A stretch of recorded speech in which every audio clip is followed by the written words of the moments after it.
ఇలాంటి ఆయన ఇక ఎన్నికలు వచ్చేసరికి ఆయన దేని మీద ఆధారపడతాడో తెలుసా? ఎన్నికలు వచ్చేసరికి తాను ఆధారపడేది పొత్తుల మీద, ఎత్తుల మీద, జిత్తుల మీద, కుయుక్తుల మీద తాను ఆధారపడతాడు. ఈ పెద్ద మనిషి మరో వ్యక్తి మీద కూడా ఆధారపడతాడు.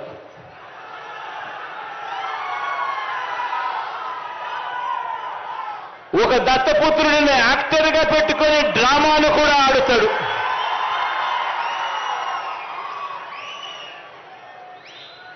ఈ దత్తపుత్రుడు ఎవరు అనంటే,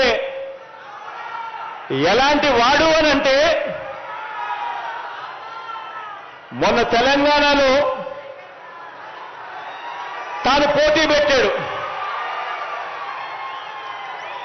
తాను తెలంగాణలో అభ్యర్థులను నిలబెడుతూ పోటీ పెడుతూ తెలంగాణలో తాను అన్న మాటలు వింటే నాకు ఆశ్చర్యం అనిపించింది.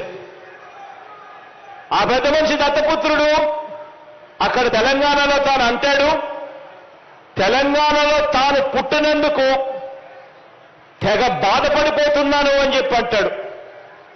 తెలంగాణలో తాను పుట్టినందుకు తన దురదృష్టం అని చెప్పి కూడా అంటాడు.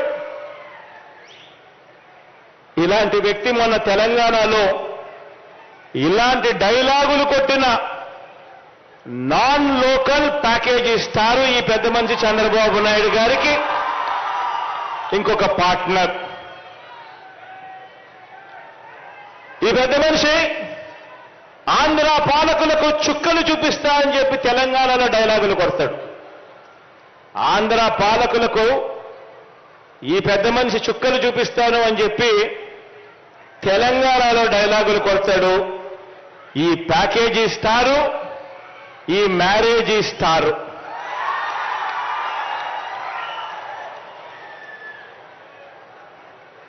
ఈ పెద్ద మనిషి పరిస్థితి, ఈ దత్తపుత్రుడి పరిస్థితి అక్కడ ఎలా ఉంది అంటే, ఆ తెలంగాణలో పోటీ పెట్టి ఇన్ని డైలాగులు ఆంధ్ర రాష్ట్రానికి వ్యతిరేకంగా కొట్టిన ఇన్ని డైలాగులకు ఆయనకు పడిన ఓట్లెన్నో తెలుసా? చివరికి అక్కడ ఇండిపెండెంట్ గా నిలబడిన చెల్లెమ్మ బర్రెనెక్కకు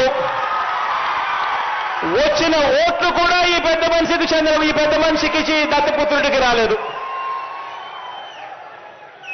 డిపాజిట్లు కూడా రాల. ఈ పెద్ద మనిషికి ఇతనికి మన రాష్ట్రంలో చంద్రబాబు నాయుడు గారి ప్రయోజక వర్గం ఉంది తప్ప ఆంధ్ర రాష్ట్రం మీద ప్రేమే లేదు. ఇక్కడ ఈ పెద్ద మనిషికి ఒక సొంత నియోజకవర్గం కూడా లేదు.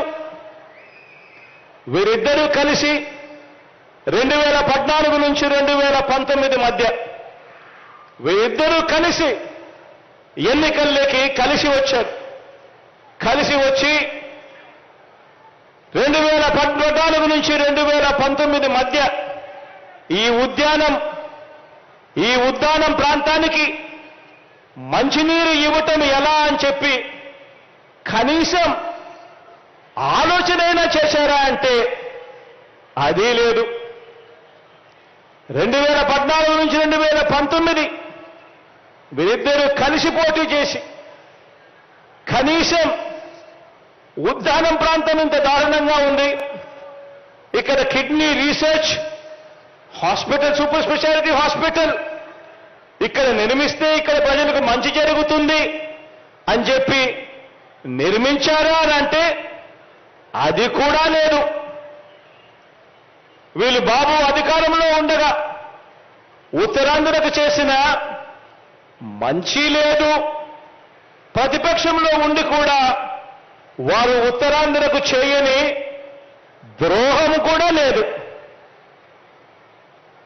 రాష్ట్రంలో అతిపెద్ద నగరమైన విశాఖను పరిపాలనా రాజధానిగా చేస్తాము అని మీ బిడ్డ అంటే